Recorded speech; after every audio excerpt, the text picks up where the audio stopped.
Another set of examples.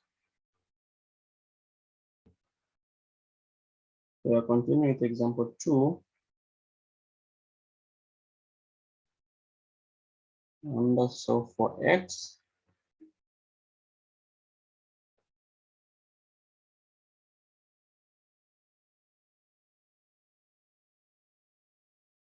a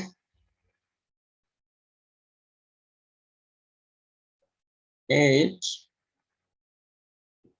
sine squared x minus 6 sine x plus 1 is equal to 0. Now this is a quadratic in nature because it has the squared, the not squared, and plus a constant, which is how a quadratic looks like. Now, to see it that way, let P be sine x. And then where there is P, where there is sine, we substitute P. So when sine is squared, P must be squared. So we have the product is 8 and the sum is -6.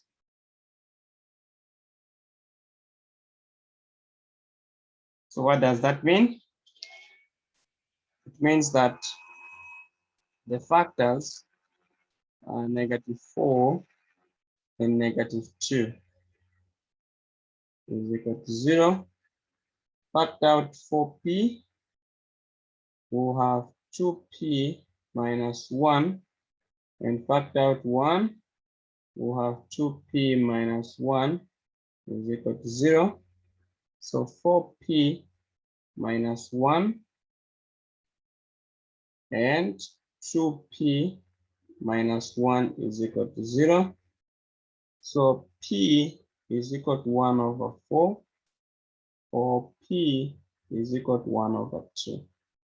Now p is sine x, so sine x is equal to 1 over 4. There's no special angle that gives us 1 over 4. This means that x will be left as sine inverse of 1 over 4. Or sine x is equal to half. Now in the previous question, we saw that there are two values of x that gives us half. In the first quadrant is 30 degrees. In the second quadrant is 150 degrees. End of question. Anyone not satisfied?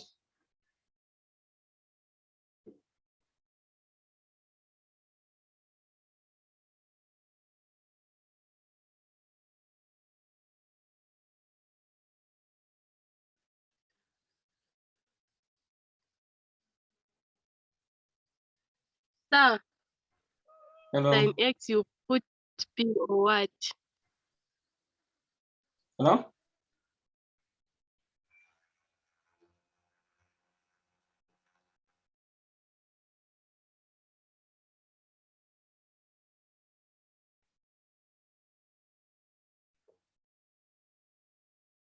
Why using p? We just want to deal with a simple quadratic. You could use y, a, b, n letter. Just to make your work Okay, easy. sir. And then why not including other angles that we have found? We've only found 2 angles. The other ones we don't know. We don't know which angles gives us 1 over 4 for sine. Of course, we know they are there, but they are not special angles. And this question is without using calculators, so you can't find them. Sir, Hello. so on the final exam, we will be using calculators. We will be required to find that angle, or we leave it just like that? If your exam allows calculators, you need to find the angle. Sir, Hello. sir, How did you find 1/4? I was down, so now I've just found like this. So it's from the quadratic. 1/4.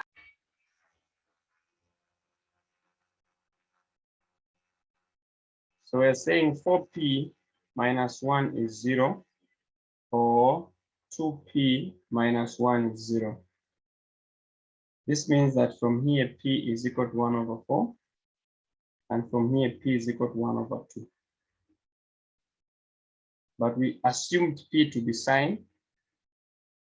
So we get back to saying p is sine. So wherever there's p, we substitute sine. So I have a question. So someone asked why you are not choosing coterminal angles. I didn't get the response. For this question, the x is not being multiplied by anything.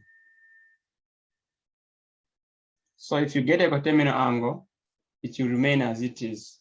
And all coterminal angles that you can get from here, they'll be beyond 360. So they fall outside the interval. So in the other question, we were able to go beyond the interval because we had the 2 to divide those that are beyond 360. In this case, we have nothing to reduce those angles, so there's no need of them.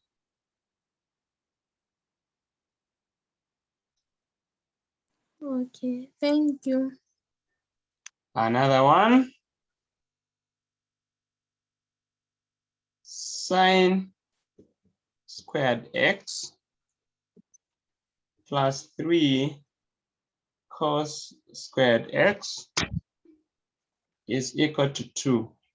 Whenever sine squared combined with cos squared and some constants multiplying one of them, you need to change one of them to the other using the most important identity.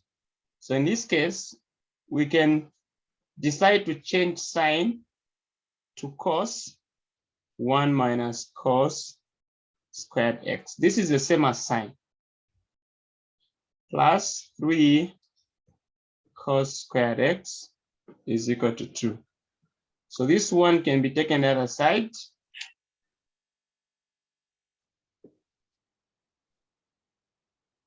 And we'll have negative cos plus 3 cos, we get 2 cos squared x. And 2 minus 1, we get 1. Then divide by 2. Divide by 2. We'll have cos squared x is equal to half. Wait. Is that a question? No, sir. I saw. Okay. So we square root. So we'll have cos x is equal to plus or minus 1/√2. Meaning that we have cos x to be positive 1/√2, or we have cos x to be negative 1/√2. What does this mean? It means that we need to find two sets of solutions. One where cos is positive, the other one where cos is negative. So cos is positive in the first and fourth quadrant. So which angle in the first quadrant gives us 1/√2? The special angles?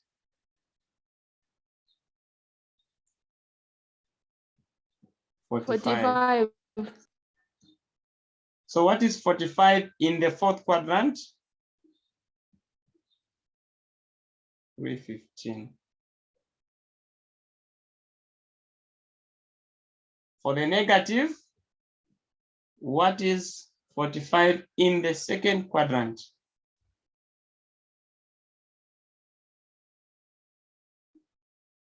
We are now saying 180 minus 45, which is going to be 531.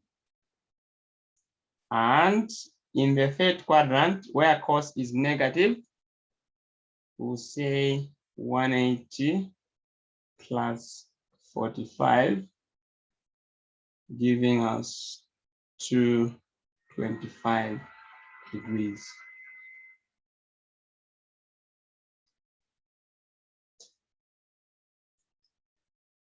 So we have 4 solutions.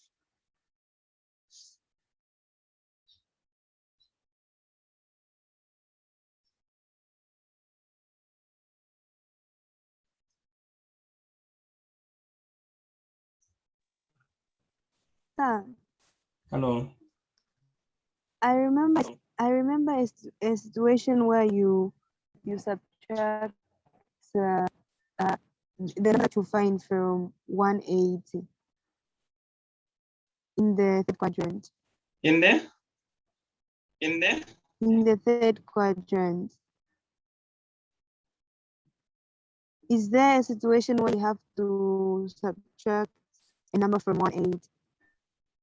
Like maybe you get 260, then if it's in the third quadrant, then you say 260 minus 180. Is there such a situation?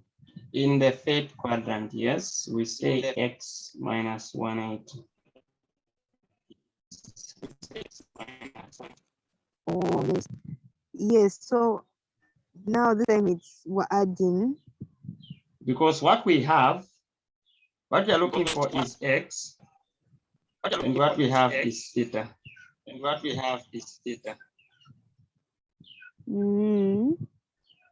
Yes. So theta is from x. So x is going to be theta plus 180.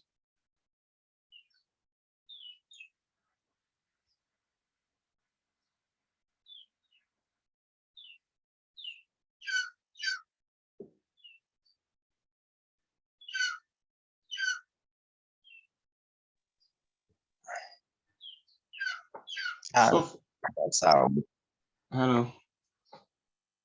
will you kindly repeat on the second stage? Yeah, from the first.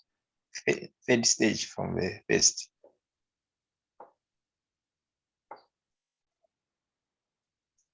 Third meaning here. Yes. So if you have 2 cos squared x is equal to 1, we are solving for cos. So first thing you do is you divide the 2. And then you remain with cos squared. You are solving for cos. So you square root it so that you have cos. Now, whenever you square root, you get a plus or minus. So you have plus or minus 1 over, the square root of 1 is 1. The square root of 2 is root 2. And then we separate the plus and the minus. Now for the plus, we know cos is plus in the first and fourth quadrant. Now for the specific value 1 over root 2, in the first quadrant, x is 45. So cos 45 is root 2 over 2, which is the same as 1 over root 2. Now, since cos is also positive in the fourth quadrant, you use 45 to get an angle in the fourth quadrant. 360 minus 45, you get 315. Then for the negative, we are using the same 45. Oh, all right, same. Okay. And that's how you get these values. Yeah. So let's go to C. Linda.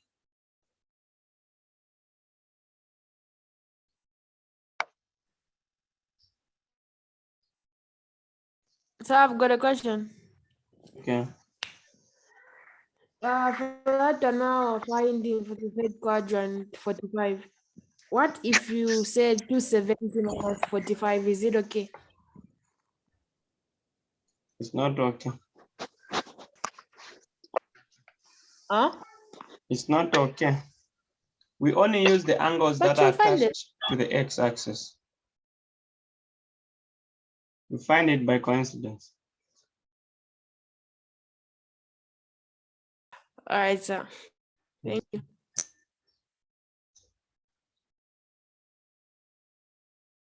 So 2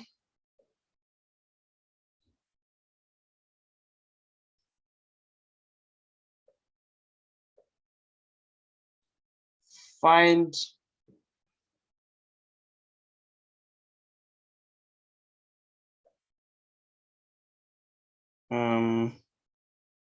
find a simplified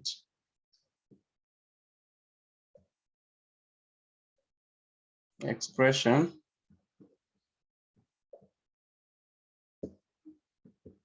for a sine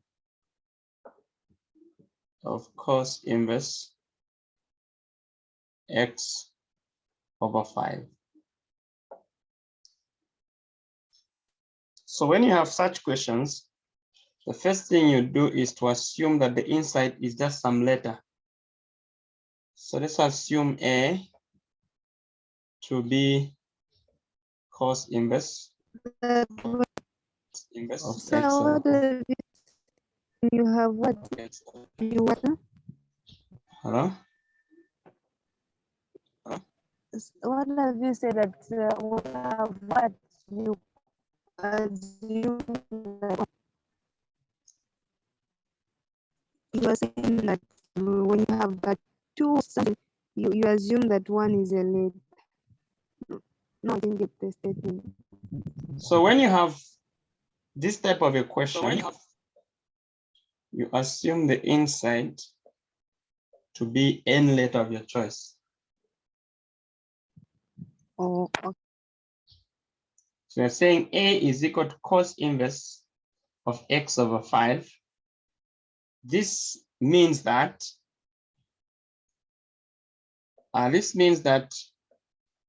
cos A is equal to x over 5.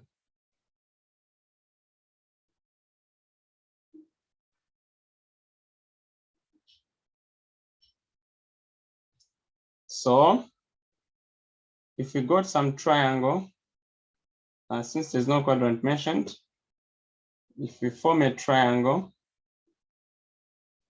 we know that cos, if this is A, this is 90, cos is adjacent over hypotenuse.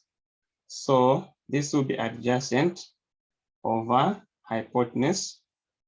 And so the other side should be the square root of 5 squared minus x squared, meaning it is the square root of 25 minus x squared.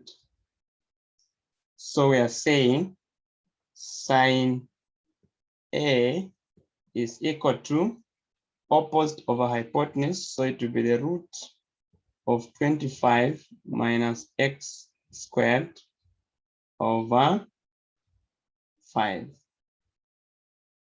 So since A is cos inverse of x over 5,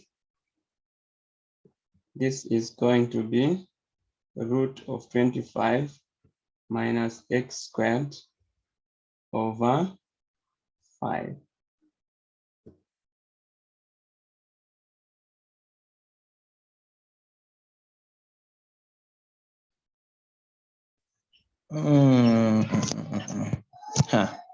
So Simply say, if you have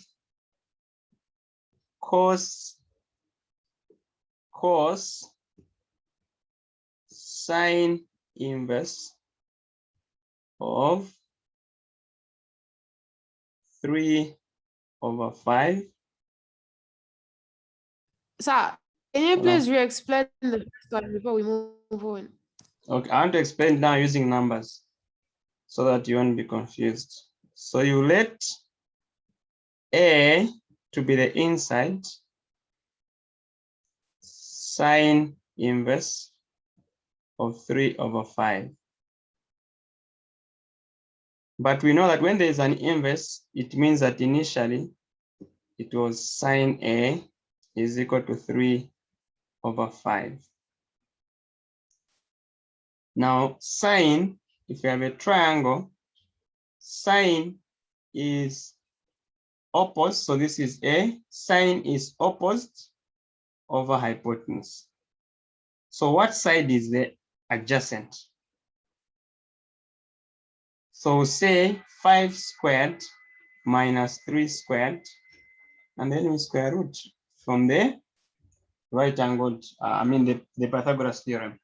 So we'll have root 25 minus 9, giving us 16, which is equal to 4. So this side is 4. So what is sine A? What is cos A? Remember, this whole thing is A. This angle here. So what is cos A? Cos A is adjacent of hypotenuse, so it is 4 over 5. But we said from the beginning that A is sine inverse of 3 over 5. So this is going to be equal to 4 over 5.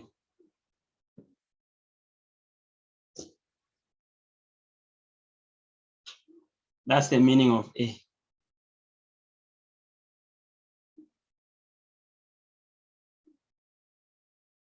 Now, sometimes you can be given a specific quadrant where you should draw your triangle.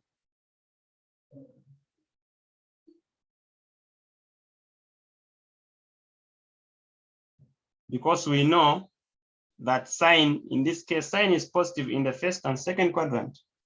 So it could be in the second quadrant where cos can come out to be negative. So if they tell you the quadrant, nothing changes, you just take the triangle in that quadrant. So this is where we will leave trigonometry. In the next class tomorrow, we'll do logs and exponentials. But we must finish the basics. We'll just remain with the sketches that we'll do the other session. If we'll be slow, so that then we start calculus.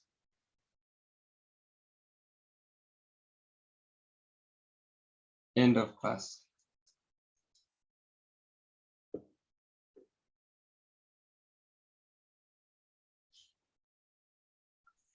Sir, Hello. yes, I have this identity. Like this, if you're done with the class, so like just help me out with this one. Can I go ahead? Okay. It says sine 2x is equal to 2 tan x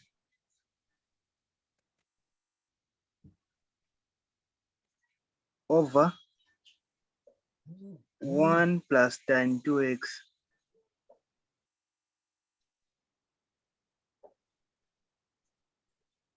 That's all.